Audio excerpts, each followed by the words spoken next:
Thing got interrupted again. Some prick pretending to be Revolut. I don't even have a Revolut account. FYI. Am I just giving scammers a perfect reason to not scam me? But I don't claim to have all the answers, right? And these people are telling you they've all the answers, but they don't. Bullshit, right? As I was saying though about that autistic man, it scared me. It scared the living shit out of me that I could end up like that if I was too rigid, too set in my ways, too unwilling to change. It was fucking terrifying. One sec. Good boy. Good lad. Oh, just a shout out by the way. It's Alfie's birthday. Anyone who wants to give Alfie a happy birthday. Happy birthday, little man. He is 3 years old, officially out of his puppy years by retriever standards. What a great 3 years it's been so far. We got him a cake, which he's not allowed to eat, of course, but we certainly will get him a pint later on to celebrate. Good boy. So we're going for a birthday walk. Yeah. But I also think, like, being autistic, you can be very selfish, which I've noticed. You know, you have to have everything your own way. It's very rigid. You don't make any wiggle room at all for anyone else, and that's not fair. You've got family members looking after you. You gotta fucking appreciate what they're doing for you. So I had to try. It upset me seeing my mum being upset that I wasn't able to get along with other kids. So I think she did put in a lot of effort. Like, a shout out to her. I know it might seem, I do feel like I'm being very harsh in some videos. I'm just saying the truth, but I'd be lost without her, like, truth be told. And she had a lot of shit going on in her own life, still does, but luckily we're getting there. Fingers crossed. Not giving you the finger, by the way. You just flipped me off. But no, her and my brother are so important to me, you know, and that soft and empathetic nature has definitely helped me be more like that, rather than aggressive and confrontational, which, yeah, I made videos talking about that with masculinity, of course, but it's not the way to go. Which, like, I learned from sport, there's a lot of shit that goes on that way too. They say hard work will get you everywhere. I don't buy that.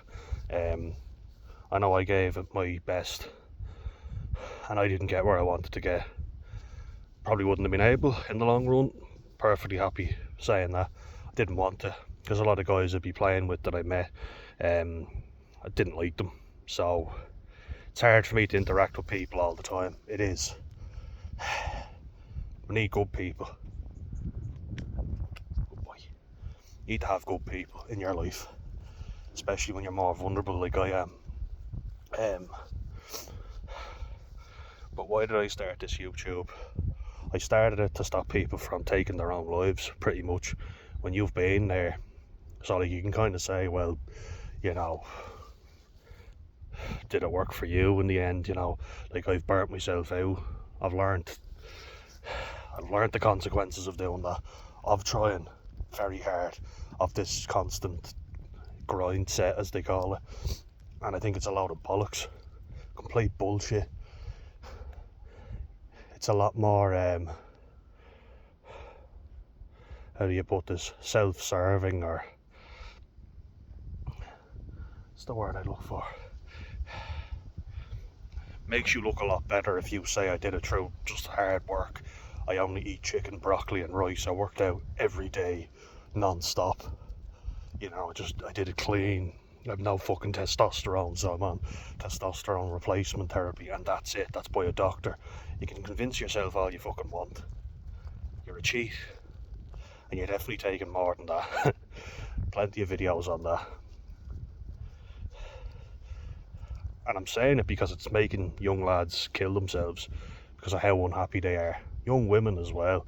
Like, I'm coming at it from my perspective. That's why I'm not sexist or nothing, but I can't speak as a woman because I'm not a woman. Although you can kind of identify as whatever you want nowadays. Well, that's a topic for another day. Goodbye. But yeah, like, if people want to say, I know suicide stats are high among everyone, but I am not speaking on stuff that I'm not qualified to speak on.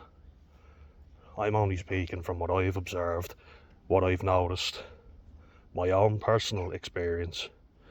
You know, I am a 26-year-old autistic Irish male with autism. I've already said autistic, so yeah, double up on the autism there.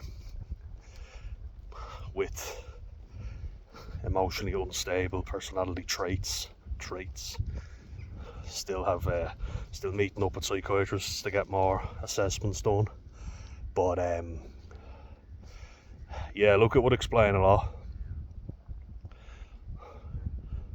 But I've put myself out there, as difficult as things were.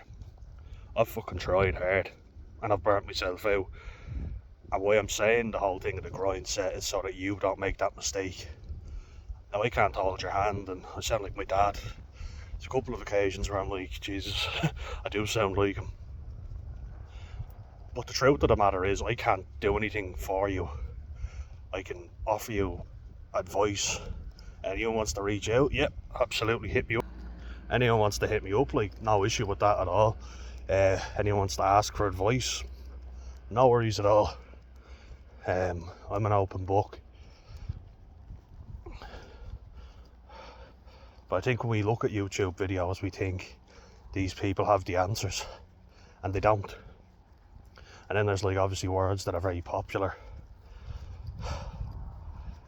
and we think we have to be a certain way.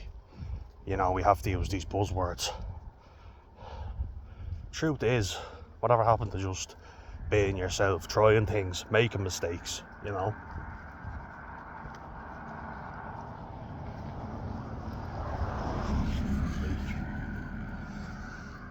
You've got to fuck up in life. Nothing's ever going to be perfect. I was so serious when I was in the grind set. Thought I can never make a mistake. You know, I can't so much as lose a fucking arm wrestle, which is a little laugh, you know, a joke, because my ego was too fragile. That's a true story, FYI. But you learn it doesn't really matter, it's not important. Some fella beat you in an arm wrestle, okay, fine, he looks better than you, great. My younger brother can beat me, my younger brother can lift more weight than me. I had a fragile ego. Probably still do in some ways, like, I'm perfectly willing to open up and admit that. But it was so fragile, Jesus. You're too fat, do you see that kind of way? Very narcissistic the way I was thinking. Nobody could say anything to me without triggering me or offending me. I took everything to heart, everything. You know, narcissistic injury. There's a buzzword for you right there. I said I wouldn't use. Hippocrates. Come on out, good boy. But yeah, like, if I carried on that way, like, I look back and think, oh, I was super fit, I was in good shape. Yeah. I also didn't appreciate how well I looked. Didn't feel good in this yoke. I'm a lot stronger now than I was, and I was way too serious. I was a boring fucker, you know, you couldn't say shit to me. You couldn't say boo to me without me getting offended or triggered. I was so sensitive to everything. That's because I was conditioned that way, you know, I was always pushing myself. Just outwork the competition. But life gets in the way. I had a degree to study for, which I did. And I got there in the end. Through prioritising what was actually important. You know, playing rugby at that stage wasn't important. And I fell out of love with the game big time. because I learned that there's a lot of shit that goes on behind the scenes. You might not have a personality that everybody likes. You might piss off the wrong guy who, you know, has too fragile an ego to let it go that he doesn't like you personally, but you're a good player. That can happen. Like, the best people, the hardest working, don't always get the reward. That's a lot of bullshit. That's a lie. And I talked about it the other day when I walked literally from dusk till dawn, rambling out of me. But the more you do for people, the more they expect from you. In my own personal experience, family, friends, the more you put yourself out there for other people, unless they're really good people, they just keep expecting that, and you build up an expectation of, I'll always be there, I'm dependable, I'm reliable. Because that's what I was taught. I was taught you just have to work hard, nothing comes easy in life, which is true. But it's like, you just have to be at every training, you have to show up for everything. And I made videos on rugby, and I won't go down the rabbit hole in this one, but training, be at every single one, okay. But I've college, I've work, it's getting on top of me. College, rest of my life, you know, a degree that I need to get a job in today's society. That's what I was told. Obviously the reality is different, you know. But lads hounding me to play games, 5 messages every day on my phone. It's like, fuck off. And that all came from me people pleasing, trying to please absolutely everyone and not looking after this guy right here. So it's a bit of contrast, I know. In one way I was kind of narcissistic, but in others I was putting other people before myself all the time. Then again, EUPD is a cluster B personality disorder, so to be honest, I kind of didn't know whether I have it, because I'm there thinking the psychiatrists just want to throw labels at you. Is it just the most popular thing to diagnose people with now? I don't know. Do I even have it? I have to admit, like, I was relieved, but also not convinced. It would explain a lot for sure. The